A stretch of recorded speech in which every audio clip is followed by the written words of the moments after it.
요한복음 14장을 펼쳐놓으시고 한 절씩 이어가겠습니다. 요한복음 14장 14절 보십니다. 내 이름으로 무엇이든지 내게 구하면 내가 행하리라. 아멘. 내 이름으로 무엇이든지 내게 구하면 내가 행하리라고 예수님이 말씀하셨습니다. 우리가 무엇이든지 예수 이름으로 구했더니 예수님께서 그대로 시행하여 주시는 그런 상태는 어떤 상태일까요? 제가 다림줄 1편에서 5편까지 그리고 계시 1편에서 4편까지의 내용에서 자세하게 나누었습니다. 우리가 예수 이름으로 무엇이든지 구하면 예수님이 시행하시는 상태는 성숙한 제자의 모습입니다. 성숙한 교회의 상태입니다. 요한복음 14장 전체는 예수님께서 제자들에게 말씀하시는 장면입니다. 그래서 예수님께서 너희는 이라고 주어를 사용하셨어요. 제자들에게 너희가 라고 말씀하셨는데 제자들 또는 오늘날의 교회를 향하여 말씀하신 것입니다. 예수님은 마태복음 16장 19절에서도 예수님의 교회에 천국 열쇠를 주겠다고 말씀하셨습니다. 무엇이든지 예수 이름으로 구하면 예수님께서 친히 그대로 시행하여 주시는 열쇠입니다. 교회에 천국 열쇠를 주셨는데 우리는 과연 주님의 교회로서 천국 열쇠를 얼마나 자주 사용하고 있습니까? 성숙한 제자들과 성숙한 교회만이 요한복음 14장 14절의 말씀을 성취하며 사는 것입니다. 제가 성숙한 교회라고 말씀드린 이유는 요한복음 14장이 예수님께서 제자들에게 또 다른 보혜사 하나님께서 보내실 성령에 대해 말씀하시며 약속을 주시는 장면입니다. 그래서 믿는 자 한 사람이 아니라 너희가 즉 두세 사람이 예수 이름으로 모인 주님의 교회가 예수의 이름으로 무엇을 구하든지 예수님께서 친히 시행하여 주시겠다고 말씀하신 것입니다. 이 천국 열쇠를 사용하는 성숙한 교회를 통하여 하나님은 하나님의 나라를 이 땅에 오게 하십니다. 자, 요한복음 14장 13절 보십니다. 너희가 내 이름으로 무엇을 구하든지 내가 행하리니 이는 아버지로 하여금 아들로 말미암아 영광을 받으시게 하려 함이라. 아멘. 주님의 교회가 예수 이름으로 무엇을 구하든지 예수님께서 그대로 행하시는 목적은 하나님 아버지께서 영광을 받으시게 하려 함이라고 설명하십니다. 자, 이 14장 13절 이 부분을 패션 번역으로 보면 너희가 내 이름으로 무엇을 구하든지 내가 그대로 시행하여 주겠다. 그것이 바로 아들이 아버지께 영광을 돌려드리고 아버지가 어떤 분이신지를 보여주는 방법이기 때문이다. 아멘.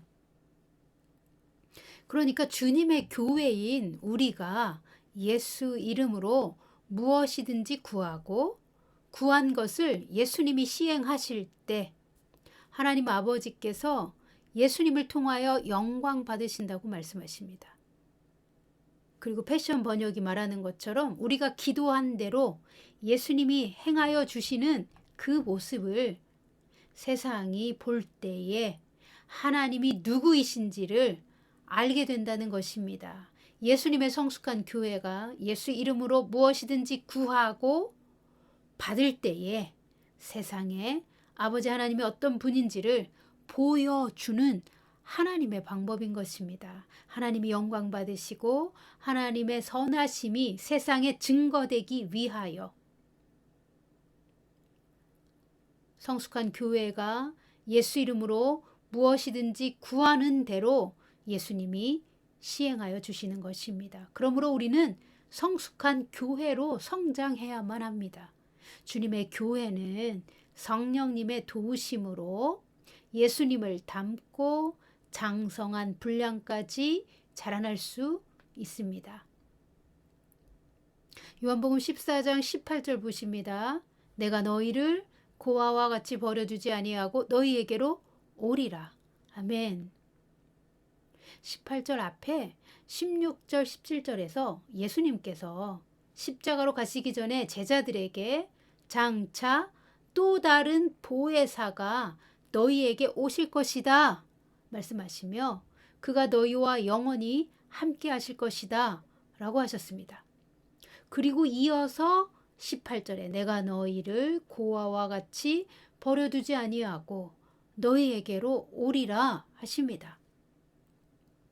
예수님께서 십자가의 고난을 통과하신 후에 모든 사명을 완수하신 이후 부활하셔서 제자들에게 또 다른 보혜사로 돌아올 것을 약속하신 것입니다. 자, 여기에서 예수님이 너희에게로 돌아오겠다 하신 내용을 좀 더 상세히 나누겠습니다. 예수님께서 제자들에게 돌아오실 수 있는 세 가지 방법이 있습니다. 첫 번째는 부활하신 후에 제자들에게 여러 번 나타나셨습니다. 두 번째는 오순절날 성령의 인격으로 제자들 안에 살기 위해 오셨습니다. 세 번째는 우리가 전통적으로 잘 알고 있듯이 재림하실 왕으로 재림 예수로 다시 오실 것입니다. 자, 두 번째 오순절 날에 성령의 인격으로 제자들 안에 살기 위해 오신 예수님에 대해서 나누겠습니다. 로마서 8장 9절은 이렇게 말합니다. 만일 너희 속에 하나님의 영이 거하시면 너희가 육신에 있지 아니하고 영에 있나니 누구든지 그리스도의 영이 없으면 그리스도의 사람이 아니라. 아멘. 로마서 8장 9절을 패션 번역으로 보면 이렇습니다. 그리스도의 영이 당신의 삶에 능력을 주실 때 여러분은 육신의 지배를 받지 않고 영의 지배를 받습니다. 그리고 만일 여러분이 그리스도의 영과 결합되지 않는다면 여러분은 예수님에게 속해 있지 않습니다. 아멘. 그리스도의 영이 없으면 하나님의 영이 거하시면 그리스도의 영, 하나님의 영, 바로 성령으로 또 다른 보혜사로 예수님이 우리 안에 오순절날 오신 것을 말하는 것입니다. 그러므로 예수님께서 너희에게 돌아오리라 약속하신 말씀은 이 세 가지 측면에서 모두 이루어져야 합니다. 부활 후에 나타나신 것, 오순절날 제자들 안에 임하신 것, 두 가지는 이루어졌습니다. 세 번째는 이제 앞으로 곧 우리에게 이루어질 것입니다.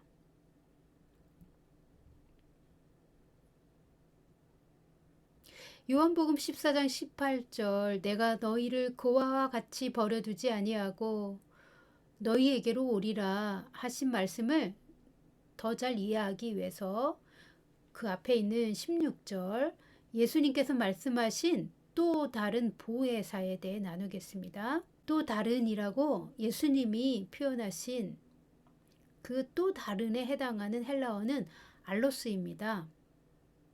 그런데 이 헬라어 알로스의 의미는 같은 종류의 다른 하나입니다. 즉 예수님과 같은 분이시지만 다른 존재를 의미하는 말입니다. 또 다른 보혜사란 말은 구원자라는 단어인데 구원자에 해당하는 헬라어는 파라클레토스입니다. 파라클레토스는 법적인 전문 용어입니다. 오늘날의 변호인으로 번역할 수 있습니다. 이 파라클레토스, 즉 변호인의 의미는 돕는 자로서 당신 옆에 서 있도록 부름받은 자라는 말입니다. 이 구원자가 헬라어로 파라클레토스이고 이 파라클레토스의 아람어는 파라클레타입니다. 이 파라클레타라는 아람어는 두 개의 어원에서 합쳐진 단어입니다. 하나는 파라크, 즉 끝내다, 구원하다 이런 뜻이고요. 다른 어원 레타는 리타에서 왔습니다. 이 리타는 저주를 의미합니다. 성령님은 우리의 삶의 저주를 끝내고 그 저주의 영향력으로부터 우리를 구원하시려고 오셨습니다. 그러므로 이 파라클레타의 의미는 저주를 끝내는 구속자입니다. 예수님이 16절에서 또 다른 보혜사란 말은 예수님과 똑같은 구원자로서 저주를 끝내는 구속자라는 뜻입니다. 우리가 성경을 통해 이미 알고 있듯이 예수님이 십자가로 가셨을 때 제자들은 대부분 뿔뿔이 흩어졌고 그들은 굳건히 붙잡고 있었던 그들의 멘토요 유일하신 하나님의 아들 그리스도를 마치 빼앗긴 것 같았습니다. 예수님이 하신 말씀을 모두 잊어버리고 어떻게 해야 할지 몰랐습니다. 그들은 고아와 같은 심정이었고 의지할 데 없는 자 같았습니다. 그래서 예수님은 미리 그들에게 이 14장에서 내가 너희를 의지할 데 없는 자로 고아처럼 버려두지 않겠다. 너희에게로 돌아오리라 말씀하시며 또 다른 보혜사 성령님이 오실 것을 약속하신 것입니다. 정말로 낙담하고 표대를 잃어버렸던 제자들에게 부활하신 예수님이 여러 번 나타나심으로 그들에게 오셔서 그들을 일으켜 주시고 또 승천을 보여주시면서 약속하신 성령을 기다리도록 당부하십니다. 그리고 지상에서의 그 마지막 장면에서도 예수님은 내가 너희와 세상 끝날까지 항상 함께 하겠다고 말씀하셨습니다. 그렇다면 오늘날 주님의 교회와 항상 함께 하시는 예수님은 지금 어디에 계십니까? 하나님 보좌 우편에 계시고 또 믿는 자 안에, 믿는 자의 영 안에 성령으로도 와 계십니다. 예수님께서는 십자가의 구속을 완성하셨고 또 다른 보혜사인 성령님은 믿는 자 안에서 완전한 구원을 성취하도록 일하고 계십니다. 우리 안에 계신 성령은 진리의 영으로 우리에게 예수님이 하신 모든 말씀을 깨닫도록 도와주시고 우리가 하나님의 뜻대로 기도하게 하시며 우리가 무엇을 어떻게 해야 할지 도무지 알지 못할 때에도 우리를 위해 초자연적으로 중보하십니다. 성령님은 우리의 영의 눈을 여시고 영의 귀를 여셔서 우리가 초자연적으로 하나님의 인도하심을 따라가게 하십니다. 하나님의 완전한 뜻을 행할 수 있도록 지속적으로 안내하시고 인도하십니다. 우리 안에 계신 성령님은 우리의 삶을 방해하는 모든 저주의 세력을 끊어내고 돌파할 수 있도록 우리에게 초자연적인 계시와 힘과 능력을 주십니다. 성령님은 하나님의 자녀들이 성장하고 복을 받을 수 있도록 하나님의 지혜와 비밀을 열어서 알려주십니다. 또한 우리가 방언으로 기도할 때 우리의 이성으로는 분별하지 못하는 영역까지 초자연의 세계에서 우리 자신이 하나님께 정렬되고 우리 주변의 어둠이 물러가도록 우리의 영과 협력하여 일하십니다. 우리의 영에 하나님의 빛이 오도록 역사하여 주십니다. 그리고 우리가 방언을 통변하게 되면 통변을 통하여 하나님의 비밀을 말할 때 영적인 승리가 오게 하십니다. 우리 안에서 말씀하시는 이는 성령님이십니다. 우리가 성령님의 감동으로 말할 때 그 말은 하나님 아버지의 입에서 나오는 말과 같습니다. 원수를 이기고 우리의 삶을 예수 그리스도와 연합하게 하여 풍성한 열매로 가득한 삶이 되도록 성령님은 우리에게 기름 부어 주시고 우리 입술로 선언하게 하십니다. 우리가 성령의 감동으로 예언의 말씀을 선포하고 통변된 계시를 말할 때 천국의 자원이 우리의 삶에 풀어지도록 성령님은 일하십니다. 성령님은 우리의 유업에 보물상자가 열리도록 끊임없이 우리에게 하나님의 계시를 열어주십니다. 우리가 성령으로 말미암아 육신의 생각을 이기도록 날마다 도우십니다. 우리가 영적 전쟁에서 승리하도록 우리와 함께 우리 편에 서셔서 매일 싸워주십니다. 주님의 교회는 천국 열쇠를 받았습니다. 성령님과 동역할 때 우리가 예수 이름으로 구하는 모든 것을 예수님이 시행하십니다. 우리 안에 계신 성령님은 하나님의 뜻과 육신의 생각을 구별하여 분리시켜 주십니다. 성령의 음성을 듣고 성령의 인도하심을 따를 때에 우리에게 주신 그리스도의 거룩함과 의와 지혜가 증가합니다. 성령님과 동역할 때에 하나님의 빛의 자녀들로 성장해 갑니다. 우리는 성숙한 제자들이 될 수 있습니다. 성령 없이는 우리는 하나님의 뜻을 정확하게 구별하지 못합니다. 성령님 없이 우리의 연약함을 스스로는 돌파하지 못합니다. 우리가 예수님의 가지로 예수님께 붙어 있을 때 풍성한 생명이 우리의 영혼과 육체와 삶에 흘러 넘칩니다. 이때에 풍성한 생명이 풍성한 열매가 하늘에서 우리 안에 흘러오도록 일하시는 분은 우리 안에 거하시는 성령님입니다. 예수님께서 수가성 여인에게 내가 주는 물을 마시는 자는 영원히 목마르지 아니하리니 내가 주는 물은 그 속에서 영생하도록 솟아나는 샘물이 되리라. 요한복음 4장에서 말씀하셨습니다. 그리고 요한복음 7장 38절에서는 나를 믿는 자는 그 배에서 생수의 강이 흘러나오리라 말씀하셨습니다. 영생하도록 솟아나는 샘물과 그 배에서 흘러나오는 생수의 강물은 우리 안에 거하시는 성령님의 역사를 말씀하신 것입니다. 성령님을 통하여 하늘의 생명수의 강물이 믿는 자 안에서부터 초자연적으로 흘러 넘칩니다. 자, 요한복음 14장 24절 보십니다.